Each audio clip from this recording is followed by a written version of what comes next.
안녕하세요.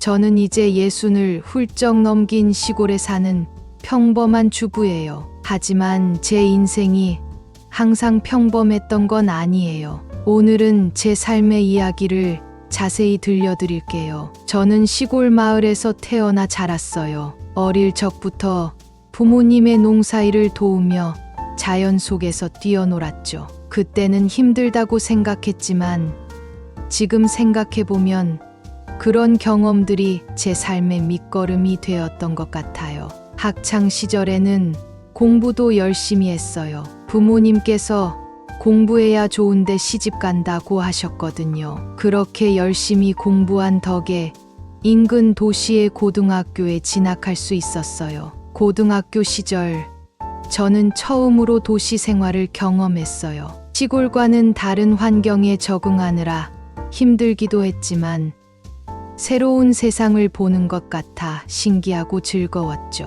그때 저는 꿈이 생겼어요. 학교 선생님이 되는 거였죠. 아이들을 가르치고 싶었어요. 하지만 집안 형편상 대학에 가기는 어려웠고 결국 고등학교를 졸업하고 바로 일을 시작해야 했어요. 20살 때 저는 작은 봉제 공장에 취직했어요. 하루 종일 재봉틀 앞에 앉아 옷을 만들었죠. 힘들었지만 제 손으로 돈을 벌 수 있다는 게 자랑스러웠어요. 그렇게 3년 정도 일하던 중에 지인의 소개로 남편을 만나게 되었어요. 남편은 제가 일하던 공장 근처의 지역 우체국에서 우체부로 일하고 있었어요. 처음 만났을 때부터 성실하고 듬직한 모습이 좋았죠. 매일 아침 일찍 일어나 동네 곳곳을 다니며 우편물을 배달하는 그의 모습이 참 믿음직스러워 보였어요. 우리는 약 6개월 정도 만난 후에 결혼을 결심했어요. 당시 저는 23살, 남편은 27살이었죠. 결혼 초기에는 정말 행복했어요. 둘 다 일을 하면서 미래를 꿈꾸었죠. 남편은 우체부로서 동네 사람들과 소통하며 지역 사회에 도움을 주는 것을 즐겼고 저는 봉제 공장에서 열심히 일했어요. 작은 집이었지만 우리만의 보금자리를 꾸미는 재미도 있었고 주말이면 함께 시장에 가서 장을 보는 것도 즐거웠어요. 하지만 결혼 후 몇 년 동안 저는 임신이 되지 않아 많은 고민과 스트레스를 겪었어요. 처음에는 단순히 시기의 문제라고 생각했지만 시간이 지나도 변화가 없자 병원을 찾아갔죠. 여러 검사를 받은 결과 제게 자궁내막증이라는 질환이 있다는 것을 알게 되었어요. 자궁내막증은 자궁내막 조직이 자궁 밖에서 자라는 질환인데 이로 인해 임신이 어려워질 수 있다고 해요. 의사 선생님께서는 이 질환으로 인해 제 난소 기능이 저하되었고 그로 인해 임신 가능성이 낮아졌다고 설명해 주셨어요. 게다가 남편도 검사를 받아보니 정자의 활동성이 좀 떨어진다는 결과가 나왔어요. 이런 복합적인 요인들이 저희 부부가 아이를 갖기 어려운 이유였던 거죠. 의사 선생님의 권유로 저는 호르몬 치료를 받기 시작했고 남편도 영양제를 복용하며 생활 습관을 개선하려 노력했어요. 체외 수정도 시도해봤지만 여러 번의 실패로 육체적, 정신적으로 많이 지쳐갔죠. 그렇게 5년이라는 시간 동안 병원을 오가며 치료를 받았어요. 한약도 먹어보고 민간요법도 시도해봤지만 큰 효과는 없었죠. 주변에서는 너무 스트레스 받지 말라고 하지만 아이를 갖고 싶은 마음에 그 말을 듣는 것조차 스트레스였어요. 그렇게 5년이 지나고 나서야 드디어 임신 소식을 들었을 때 저희 부부의 기쁨은 이루 말할 수 없었어요. 온 세상을 다 가진 것 같았죠. 임신 기간 동안 저는 정말 조심했어요. 태교도 열심히 하고 건강에도 신경 썼죠. 임신 기간 동안 저희는 매 순간을 소중히 여겼어요. 태동을 처음 느꼈을 때의 그 감동은 평생 잊지 못할 거예요. 남편은 매일 밤 제 배에 귀를 대고 아기에게 이야기를 들려주었죠. 우리가 얼마나 이 아이를 기다렸는지, 얼마나 사랑하는지 끊임없이 말해 주었어요. 하지만 동시에 두려움도 컸어요. 고위험 임신이라 매 순간이 조심스러웠거든요. 작은 통증에도 가슴이 덜컥 내려앉았고, 병원에 갈 때마다 긴장감에 숨을 쉬기 힘들 정도였어요. 그래도 서로를 의지하며 하루하루를 견뎌냈죠. 그리고 마침내 아들이 태어났을 때 그 작은 생명을 품에 안고 눈물을 흘렸어요. 아들은 저희에게 축복 그 자체였어요. 하지만 출산 후 건강 문제로 더 이상 아이를 가질 수 없다는 것을 알게 되었어요. 그때부터 저희는 아들에게 모든 정성을 쏟았죠. 남편과 저는 아들을 바르게 키우기 위해 최선을 다했어요. 엄격한 규율도 세우고 사랑도 듬뿍 주면서요. 우리 아들은 태어나면서부터 마을의 귀염둥이였어요. 어렵게 얻은 아이라 그런지 마을 어르신들께서 더 예뻐해 주셨죠. 우체 부인 남편이 마을을 돌며 우편물을 배달할 때면 아들을 데리고 다니곤 했는데 그때마다 동네 분들이 얼마나 반가워하셨는지 몰라요. 김 할머니는 매번 아들을 보면 과자를 쥐어주셨고 이장님 댁에서는 직접 기른 과일을 한 알음 안겨주셨어요. 박 할아버지는 손수 만드신 나무 장난감을 선물해 주셨는데 지금도 우리 아들의 보물 1호예요. 마을 사람들의 사랑을 받으며 자란 덕분인지 우리 아들은 밝고 활발한 아이로 자랐어요. 아들이 자라는 모습을 보는 것은 정말 행복했어요. 첫 걸음마를 떼던 날, 첫 말을 하던 날, 유치원에 처음 가던 날, 그 모든 순간들이 저에겐 소중한 보물 같았죠. 아들이 유치원에 다닐 때는 매일 아침 일찍 일어나 도시락을 싸주었어요. 아들이 좋아하는 반찬을 넣어주면서 오늘 하루도 잘 보내기를 바라는 마음을 담았죠. 초등학교에 입학할 때는 정말 뿌듯했어요. 교복을 입은 아들의 모습을 보며 눈물이 났죠. 그때부터 저는 아들의 공부를 열심히 봐주었어요. 제가 받지 못한 교육을 아들에겐 꼭 받게 해주고 싶었거든요. 매일 밤 아들과 함께 숙제를 하고 공부를 봐주었죠. 아들을 키우느라 남편과 저는 정신없이 바빴어요. 저는 봉제 공장에서, 남편은 우체국에서 일하면서 틈틈이 아이를 돌봤죠. 그러다 보니 우리의 결혼 기념일 같은 건 완전히 잊고 지냈어요. 그런데 아들이 중학교 1학년이 되던 해 깜짝 놀랄 일이 있었어요. 그날따라 남편과 저는 야근을 하고 늦게 돌아왔는데 집에 들어서자 향긋한 냄새가 나더라고요. 깜짝 놀라 부엌에 가보니 아들이 앞치마를 두르고 서 있었어요. 엄마, 아빠, 결혼기념일 축하드려요. 아들이 이렇게 외치며 손수 만든 요리를 내놓는 거예요. 물론 어설프고 서툰 요리였지만 그 맛은 제가 먹어본 어떤 음식보다 감동적이었어요. 아들은 용돈을 모아 작은 케이크도 사왔더라고요. 저희 부부는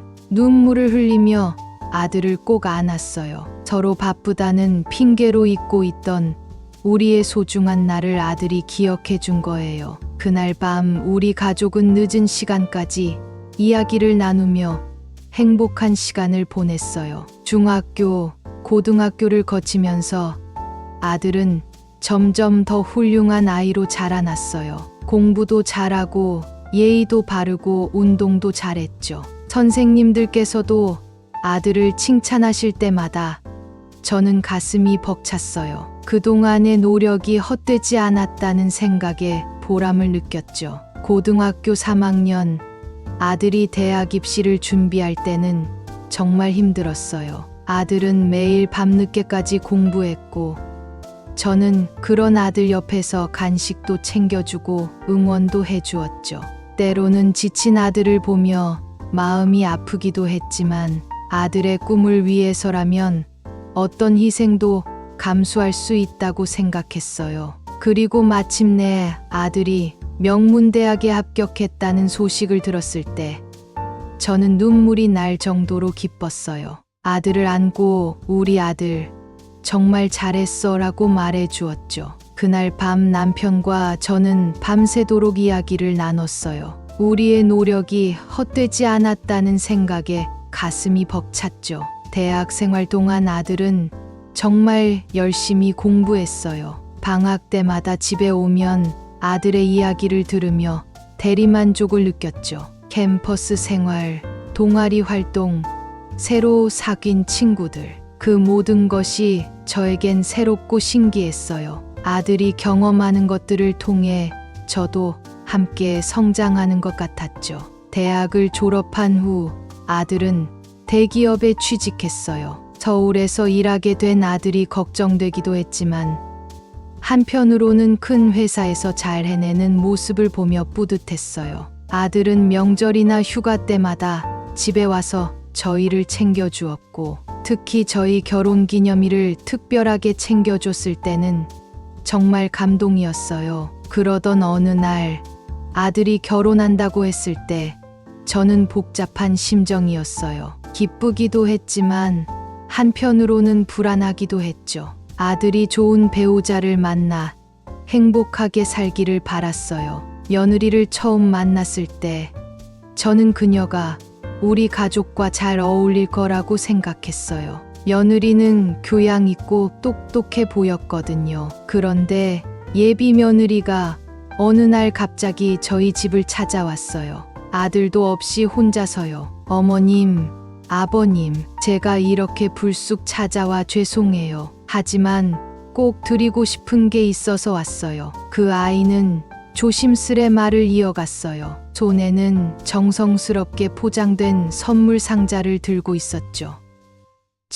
이건 제가 직접 만든 약과예요. 어머님께서 약과를 좋아하신다고 들어서요. 저는 깜짝 놀랐어요. 아들에게 제 취향을 물어본 게 분명했죠. 그 정성이 고마웠어요. 그리고 이건 아버님께 드리는 거예요. 아버님께서 우체부로 일하시느라 피곤하실 것 같아서 조교육제를 준비했어요. 남편을 생각하는 마음이 느껴져 마음이 따뜻해졌어요. 그 후 그 아이는 저희와 이야기를 나누며 자신의 마음을 털어놓았어요. 제 아들과 평생을 행복하게 살겠다고 부모님을 친부모님처럼 모시겠다고 했죠. 심지어 제가 만든 요리가 맛있다며 배우고 싶다며 저에게 가르쳐 달라고 부탁했어요. 어머님, 제가 아직 많이 부족하지만 정성을 다해 좋은 며느리가 되고 싶어요. 부족한 점이 있다면 꼭 말씀해 주세요. 열심히 배우고 고치도록 하겠습니다. 그 말을 하는 예비 며느리의 눈에는 진심이 가득해 보였어요. 저는 그 순간 마음이 녹아내리는 것 같았죠.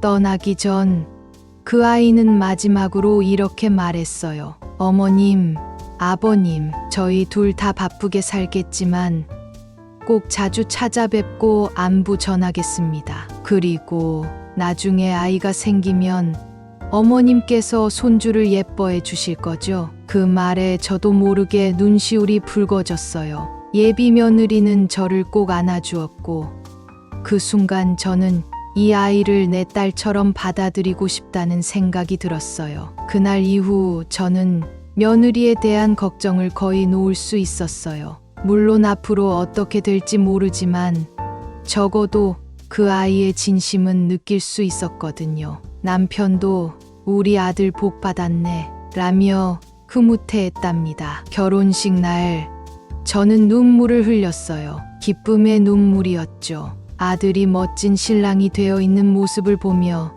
지난 세월이 주마등처럼 스쳐 지나갔어요. 힘들었던 순간들, 기뻤던 순간들, 그 모든 것이 이 순간을 위한 것이었다는 생각이 들었죠. 아들이 결혼한 후 남편과 저는 열심히 모은 돈으로 아들 부부에게 새 집을 선물했어요. 작지만 아늑한 아파트였죠. 아들과 며느리는 정말 좋아했어요. 처음에는 모든 것이 완벽해 보였어요. 새 집에 이사한 후 첫 몇 달 동안 아들 부부는 주말마다 저희 집에 와서 함께 시간을 보냈어요. 며느리는 제게 요리를 배우겠다며 열심히 노력했고, 아들은 아버지와 함께 텃밭을 가꾸곤 했죠. 전화도 자주 와서 일상을 나누었어요. 그때는 정말 행복했어요. 하지만 시간이 지나면서 조금씩 변화가 생기기 시작했어요. 처음에는 크게 느끼지 못했지만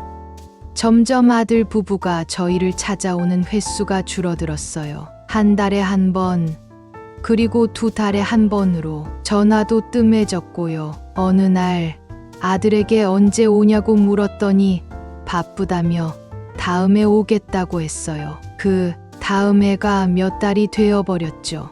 명절에도 짧게 인사만 하고 가버리는 일이 잦아졌어요. 며느리도 점점 저희 집에 오는 것을 불편해하는 것 같았어요. 시골 생활이 힘들다며 빨리 돌아가고 싶어 하는 기색이 역력했죠. 전에는 함께 요리하던 시간들이 이제는 그저 추억이 되어버렸어요. 연락도 뜸해져서 이제는 일주일에 한 번 오는 전화조차 기다리게 되었어요. 아들의 목소리를 듣고 싶어 제가 전화를 걸면 대부분 바쁘다며 짧게 통화를 끝내곤 했죠. 처음에는 이해하려고 노력했어요. 젊은 부부니까 자기들만의 생활이 필요하겠지 생각했죠. 하지만 시간이 지날수록 마음 한구석이 허전해지는 걸 느꼈어요. 남편과 저는 서로를 위로하며 이 상황을 받아들이려 노력했지만 가끔은 눈물을 흘리기도 했어요. 우리가 그토록 사랑으로 키운 아들인데 어째서 이렇게 멀어져 버린 걸까 하고 생각하면 가슴이 아팠죠. 이제는 아들 부부의 집 근처를 지날 때면 들르고 싶어도 선뜻 발걸음이 떨어지지 않아요. 초대받지 않은 손님이 된 것 같은 기분이 들어서요. 그래도 저는 포기하지 않고 계속해서 연락하고 관심을 보이려고 노력하고 있어요. 언젠가는 우리 가족이 다시 가까워질 수 있기를 간절히 바라면서요. 하지만 제 간절한 바람과는 달리 상황은 점점 더 나빠졌어요. 아들과 며느리에게 연락을 하고 관심을 보이려 노력했지만 그들의 반응은 점점 더 차가워졌어요. 어느 날 용기를 내어 아들 부부의 집을 방문했어요. 사전에 연락도 했는데 집에 있을 거라고 생각했거든요. 하지만 초인종을 눌러도 아무도 나오지 않았어요. 한참을 기다리다 돌아가려는 찰나 집 안에서 움직이는 소리가 들렸어요. 그들이 집에 있으면서도 저를 만나지 않으려 한다는 걸 깨달았을 때 가슴이 찢어지는 것 같았어요. 그 후로 아들은 아예 전화를 받지 않기 시작했어요. 문자를 보내도 답장이 오지 않았죠. 한 번은 며느리가 전화를 받았는데 제가 뭔가 말을 하려고 하자 어머님, 저희도 이제 독립적인 가정이에요. 너무 자주 연락하지 말아주세요. 라고 하더라고요. 그 말에 할 말을 잃었어요. 명절에도 이제는 아예 오지 않았어요. 처음에는 일이 바빠서라는 핑계였지만 나중에는 아예 명절 때 해외여행을 가버리더라고요. 저희를 완전히 피하는 것 같았어요. 시간이 지날수록 저는 점점 더 우울해졌어요. 남편도 술을 많이 마시기 시작했고 가끔은 술에 취해 아들의 이름을 부르며 울기도 했어요. 우리가 그토록 사랑으로 키운 아들이, 그리고 정성껏 맞이한 며느리가 이렇게 우리를 대할 줄은 정말 몰랐어요. 한 번은 아들에게 돈이 필요하다며 연락이 왔어요. 잠시 기뻐했지만 곧 현실을 깨달았죠. 돈을 보내주고 나서는 다시 연락이 끊겼으니까요. 그때 비로소 우리가 아들 부부에게 그저 필요할 때만 찾는 존재가 되어버렸다는 걸 인정할 수밖에 없었어요. 이제는 아들의 집 근처에 가는 것조차 두려워요. 혹시라도 마주칠까봐 가슴이 떨리고 그들이 저희를 피해 도망가는 모습을 상상하면 가슴이 아파요. 매일 밤 잠들기 전 아들과 며느리가 저희를 외면하더라도 부모로서의 사랑은 변함없으니까요. 하지만 동시에 이런 생각도 들어요. 우리가 뭘 그렇게 잘못했길래 이렇게 세월이 흘러가면서 저는 점점 더 현실을 받아들이게 되었어요. 아들 부부와의 관계는 제가 꿈꾸던 대로 되지 않았고 앞으로도 그럴 것 같아요. 이제는 그저 그들이 잘 살아가기를 멀리서 바라볼 수밖에 없네요. 가슴 아프지만 이것이 제가 할 수 있는 전부인 것 같아요. 아들이 결혼한 지 2년쯤 지났을 때 어느 날 아들에게서 짧은 문자 메시지가 왔어요. 어머니, 아버지, 며느리가 임신했습니다. 그 말을 읽는 순간 저는 너무 기뻐서 눈물이 났어요. 드디어 할머니가 될 수 있다는 생각에 가슴이 벅찼죠. 하지만 동시에 아들이 직접 전화하지 않고 문자로만 알린 것이 조금 서운하기도 했어요. 남편과 저는 기쁜 마음에 곧바로 아들 집으로 향했어요. 축하 인사도 전하고 며느리의 상태도 확인하고 싶었거든요. 하지만 막상 도착해 보니 분위기가 좋지 않았어요. 아들이 문을 열어주며 어색하게 말했어요. 어머니, 아버지, 갑자기 오시다니 놀랐네요. 며느리는 소파에 앉아 있었는데 표정이 밝지 않았어요. 축하한다. 얘들아, 우리가 너무 기뻐서 바로 왔어. 며느라, 입덧은 없니? 제가 물었어요. 그러자 며느리가 냉랭하게 대답했어요. 죄송해요. 어머님, 지금은 제가 입덧을 심하게 해서 몸 상태가 안 좋아서 오래 이야기 나누기 어려울 것 같아요. 의사 선생님이 임신 초기에는 조심해야 한다고 하셨고요. 아들도 거들었어요. 네.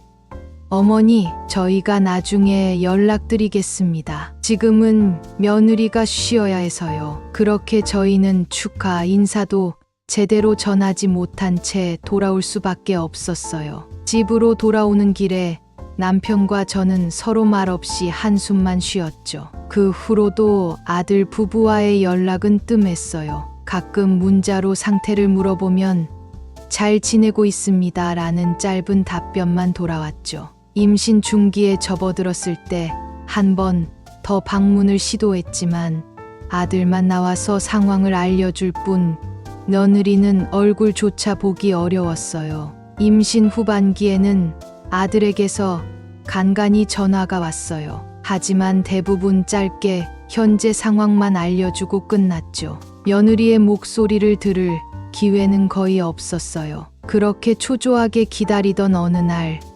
드디어 아들에게서 그 기다리던 전화가 왔어요. 며느리가 출산했다는 소식이었죠. 그 순간 저는 모든 서운함을 잊고 그저 기뻐서 눈물이 났어요. 남편과 저는 서둘러 준비를 하고 병원으로 향했죠. 가는 길에 꽃다발도 사고 아기 옷도 샀어요. 병실에 도착해 문을 열자 아들이 반갑게 맞아주었어요. 하지만 며느리의 표정이 좋지 않아 보였죠. 아들은 어색한 듯 저희를 아기 옆으로 안내했어요. 어머니, 아버지, 우리 아들이에요. 저희가 아기를 보려 다가가자 며느리가 갑자기 말했어요. 죄송해요. 지금은 제가 너무 피곤해서. 아기도 방금 잠들었거든요. 아들이 당황한 듯 며느리를 바라보았어요. 그때 저는 뭔가 이상하다는 걸 느꼈죠. 잠시 후 아들이 저희를 병실 밖으로 데리고 나갔어요. 어머니, 아버지, 사실은 제가 아내와 상의 없이 연락드렸어요. 며느리가 많이 피곤해하니 오늘은 이만 돌아가 주시면 안 될까요? 그제서야 상황을 이해할 수 있었어요. 아들은 저희를 보고 싶어 했지만 며느리는 준비가 되지 않은 상태였던 거예요. 며느리의 차가운 태도가 이해는 되었지만 그래도 마음 한구석이 아팠어요. 저희는 결국 아기의 얼굴도 제대로 보지 못한 채 병원을 나왔어요. 차에 타자 남편이 한숨을 쉬었죠. 우리가 방해가 된 걸까? 집으로 돌아오는 길 복잡한 감정에 휩싸였어요. 기쁨과 서러움, 그리고 아들과 며느리 사이에서 느껴지는 불화에 대한 걱정까지. 며칠 후 아들에게서 문자가 왔어요. 어머니, 아버지, 지난번엔 정말 죄송했습니다. 제가 며느리와 상의 없이 연락드려서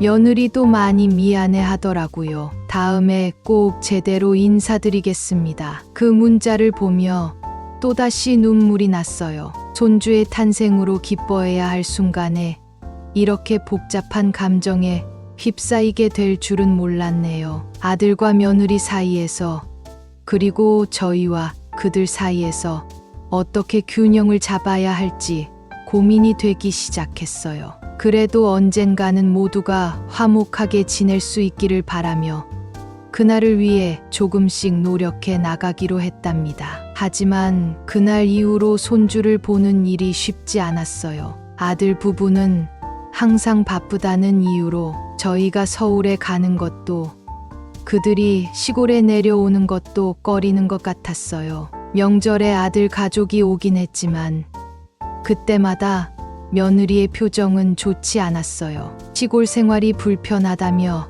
빨리 돌아가고 싶어 하는 기색이 역력했죠. 저는 며느리를 이해하려 노력했어요. 도시에서 자란 그녀에게 시골 생활은 낯설고 힘들 수 있다는 걸 알았거든요. 하지만 그래도 가족이니까 조금은 노력해줬으면 하는 바람이 있었어요. 시간이 지날수록 아들과의 관계도 멀어지는 것 같았어요. 예전처럼 집에 와서 오래 머물지도 않고 와도 혼자 오는 경우가 많았죠. 아들의 변화된 모습을 보며 저는 많이 슬펐어요. 제가 무엇을 잘못했나 자책도 했고 어떻게 하면 예전처럼 돌아갈 수 있을지 고민도 많이 했어요. 그러던 어느 날 아들이 갑자기 전화로 사업 자금을 요청했어요. 저는 깜짝 놀랐죠. 아들이 회사를 그만두고 사업을 시작하겠다는 거였어요. 저희 부부는 당황스러웠지만 아들을 위해서라면 뭐든 해주고 싶었어요. 하지만 한편으로는 불안했어요. 안정된 직장을 그만두고 위험한 사업을 시작한다는 게 걱정됐거든요. 남편과 저는 고민 끝에 저희가 가진 적금을 해약하고 집을 담보로 대출까지 받아 아들에게 돈을 보내주기로 했어요. 아들의 꿈을 위해서라면 저희의 노후는 조금 불안정해져도 괜찮다고 생각했죠. 하지만 그 후로 아들과의 연락은 더욱 뜸해졌어요. 가끔 문자로 사업이 잘 되고 있다는 말만 전해올 뿐이었죠. 이렇게 세월이 흘러 어느덧 저도 나이가 들었어요. 친구들은 손주 자랑을 하며 즐거워하는데 저는 그저 묵묵히 듣기만 했죠. 손주의 얼굴도 제대로 모르는 할머니가 된 것 같아 마음이 아팠어요. 가끔은 화가 나기도 해요. 저희가 그토록 정성껏 키운 아들인데 어째서 이렇게 변해버린 걸까요? 며느리의 영향일까? 아니면 우리가 뭔가 잘못한 걸까? 이런 생각들로 밤잠을 설치기도 해요. 하지만 그래도 저는 포기하지 않으려고 해요. 아들과 며느리, 그리고 손주와의 관계를 회복하고 싶어요. 어떻게 해야 할지 잘 모르겠지만 조금씩 노력해 보려고요. 요즘은 마을 주민들과 함께하는 활동들로 마음을 달래고 있어요. 텃밭도 가꾸고 마을 행사에도 참여하면서요. 그러다 보면 잠시나마 걱정을 잊을 수 있어요. 하지만 밤이 되면 어김없이 아들 생각이 나죠. 아들이 어렸을 때 제잘되며 말하던 모습, 학창 시절 공부하느라 밤늦게까지 책상에 앉아 있던 모습, 대학 입학해서 행복해하던 모습, 그 모든 기억들이 주마등처럼 스쳐 지나가요. 가끔은 제가 욕심쟁이 같아 보일까 두려워요. 아들도 이제 자기 삶이 있고 자기 가정이 있는데 제가 너무 많은 걸 바라는 걸까요? 하지만 전 그저 가족으로서 함께 시간을 보내고 싶을 뿐이에요. 손주의 재롱을 보며 웃고 아들과 며느리와 함께 식사하며 이야기 나누는 그런 평범한 일상을 꿈꾸고 있어요. 남편은 말은 안 해도 많이 서운해하고 있다는 걸 알아요. 가끔 술을 마시고 와서는 아들 얘기를 하며 눈시울을 붉히곤 해요. 그럴 때마다 저는 남편을 안아주며 위로해요. 우리가 함께 이겨내야 할 시간이라고, 언젠가는 좋아질 거라고요. 얼마 전에는 용기를 내서 아들에게 전화를 걸었어요. 오랜만에 들은 아들의 목소리는 피곤해 보였어요.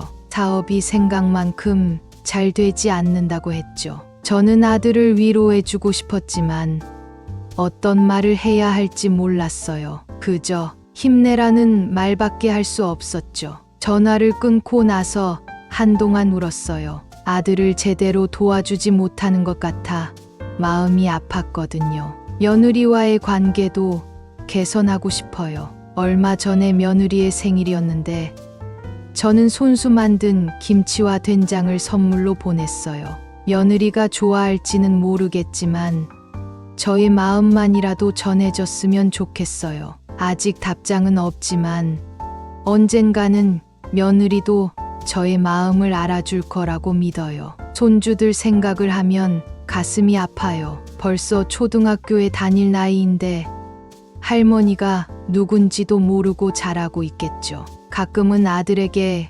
영상통화라도 하자고 하지만 항상 바쁘다는 핑계로 미뤄지곤 해요. 그래도 포기하지 않고 계속 연락하려고 해요. 언젠가는 손주들과 가까워질 수 있을 거라고 믿으면서요. 요즘은 마을 도서관에서 자원봉사를 하고 있어요. 어린 아이들에게 책을 읽어주는 일이에요. 아이들의 순수한 모습을 보면 제 손주들 생각이 나서 가슴이 먹먹해지기도 하지만 한편으로는 위안을 받기도 해요. 아이들과 함께 있으면 잠시나마 걱정을 잊을 수 있거든요. 남편과 저는 요즘 새로운 취미를 만들어가고 있어요. 등산을 시작했죠. 주말마다 근처 산에 오르면서 서로를 의지하고 힘을 주고받아요. 산 정상에 올라 맑은 공기를 마시면 마음이 조금은 가벼워지는 것 같아요. 그리고 그곳에서 아들, 가족의 행복과 건강을 빌어요. 앞으로 어떻게 될지 모르겠어요. 하지만 저는 희망을 놓지 않으려고 해요. 언젠가는 아들이 예전처럼 저희를 찾아와 따뜻하게 안아줄 거라고, 며느리도 저희를 이해하고 받아들여 줄 거라고, 그리고 손주와도 친밀한 관계를 맺을 수 있을 거라고 믿고 있어요. 지금은 힘들고 아프지만 이 또한 지나갈 거예요. 그때까지 저는 묵묵히 기다리며 제가 할 수 있는 일들을 해나갈 거예요. 텃밭도 가꾸고 동네 어르신들도 돌보고 그러면서 제 마음도 다스리려고 해요. 가끔은 옛날 앨범을 꺼내 아들의 어린 시절 사진들을 봐요. 그때의 순수했던 미소를 보면 눈물이 나기도 하지만 한편으로는 힘을 얻기도 해요. 언젠가는 다시 그런 미소를 볼 수 있을 거라고 믿으면서요. 요즘은 일기를 쓰기 시작했어요. 하루하루의 감정과 생각들을 적어내려가면서 제 마음을 들여다보고 있어요. 아들에게 하지 못한 말들, 며느리에게 전하고 싶은 마음들을 글로 표현하면서 조금씩 마음의 짐을 덜어내고 있어요. 남편과 저는 서로를 의지하며 이 시간을 견뎌내고 있어요. 가끔은 싸우기도 하지만 그래도 우리에겐 서로밖에 없다는 걸 알기에 금방 화해하곤 해요. 힘들 때마다 서로를 껴안고 위로하면서 앞으로 나아가고 있어요. 제 이야기를 들어주셔서 정말 감사해요. 이렇게 말씀드리니 마음이 조금은 후련해지는 것 같아요. 모든 부모가 그렇듯 저도 그저 아들이 행복하기를 바랄 뿐이에요. 언젠가 아들이 저희의 마음을 이해하고 다시 가까워질 수 있기를 간절히 바라고 있어요. 그때까지 저는 묵묵히 기다리며 사랑하는 마음 변치 않을 거예요. 관계는 노력이 필요하다는 것을 배웠죠. 관계가 틀어지는 건 한순간이지만 다시 복구하는 건 한순간이 아니란 것도 배웠죠. 하지만 동시에 희망을 잃지 않는 것의 중요성도 깨달았어요. 앞으로도 저는 포기하지 않고 계속해서 노력할 거예요. 언젠가는 우리 가족 모두가 함께 웃을 수 있는 날이 올 거라고 믿으면서요.